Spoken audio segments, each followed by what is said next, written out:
Welcome to today's episode, guys. Today we'll be looking at tips and tricks. Some are pretty straightforward and you might already know. Some took me a while to work out, so I thought I might share them with you. The first tip on the list is how to access the crafting menu once you have a full queue of crafts.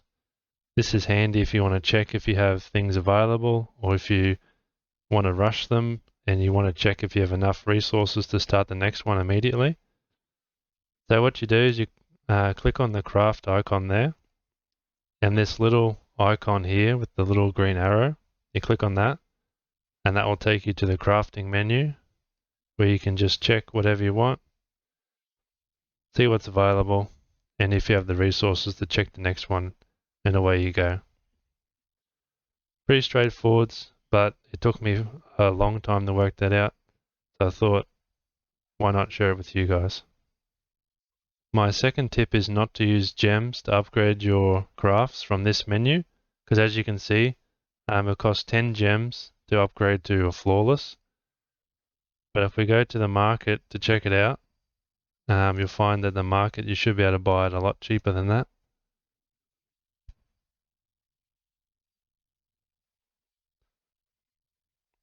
Yeah, as we can see in the market, it only costs 2 gems to buy that.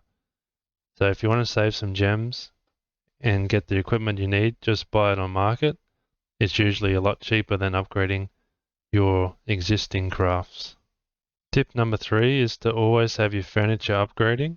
I know when you're starting off and the lower levels, there's a big demand on your gold between investing, upgrading resource bins, and furniture racks.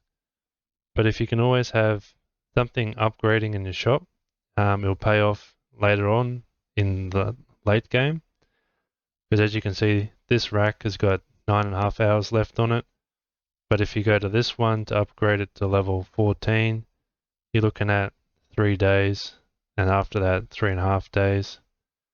So it pays off to continuously upgrade your stuff. What I used to do is upgrade your furniture first, always keep that going, and whatever's left over, invest it into your guild buildings. That way, later on down the track, you're not kicking yourself that you've got all this furniture left to upgrade.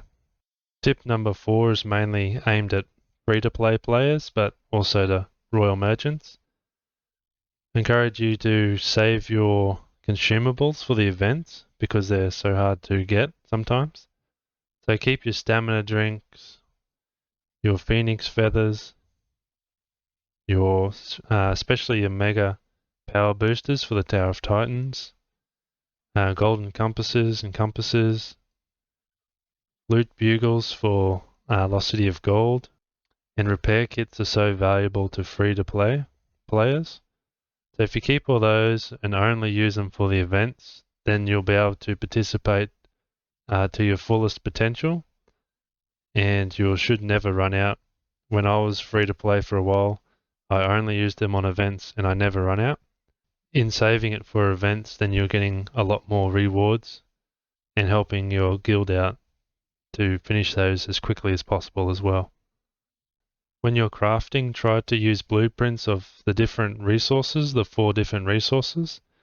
That way you don't have a bottleneck and that you're using all your resources at the same time, so they're all regenerating. Not such a big deal in the early game, but in the later games that use a lot more resources, it really pays off to have the multiple crafting lines so that you can fill up your queue and continuously craft as best as possible. My 4 lines at the moment are helmets, axes, medicine, and gloves. These use all 4 resources and allow me to continuously craft. When it comes to the customers and small talking and discount surcharging, there's a method I like to follow. If you plan to surcharge and you have enough energy, do that one first. That way you guarantee the sale. And then when you small talk, you maximize the amount of energy you gain while minimizing the energy that you lose. And when you're discounting, you should small talk first. That way you get the most amount of energy and again lose the least amount if you fail. and then discount to get your guaranteed amount of energy without the risk of losing any from a failed Smalltalk.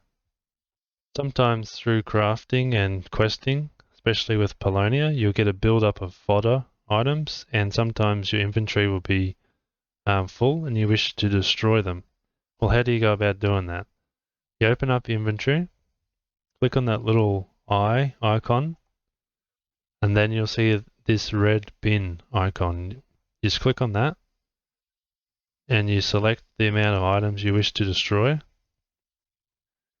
And then in doing so, you'll get some resources back, as well as freeing up the inventory space. And we just confirm that, and away we go. That's how you clear your inventory, through destroying items. And for my last tip, I recommend using items overnight while you're asleep, because most crafting items only last for an hour and a half, tier 11s. But if we go to the fusion menu, and if you're like me and like to save and craft your own luxe items and opulent, we can see that those will last for 8.5 hours. So that's, in my opinion, a good use of those slots overnight while you're asleep. You can be crafting those to make money or gems, or just for the collection book, and you're not having to clog up or waste your slots through the day when you can be actively playing. So there we go, guys. That's my 8 tips and tricks I've learnt through my time playing. If you liked the video, just give it a thumbs up. And if you have any other tips and tricks, feel free to leave them in the comments below. And we'll see you in the next video. Take care.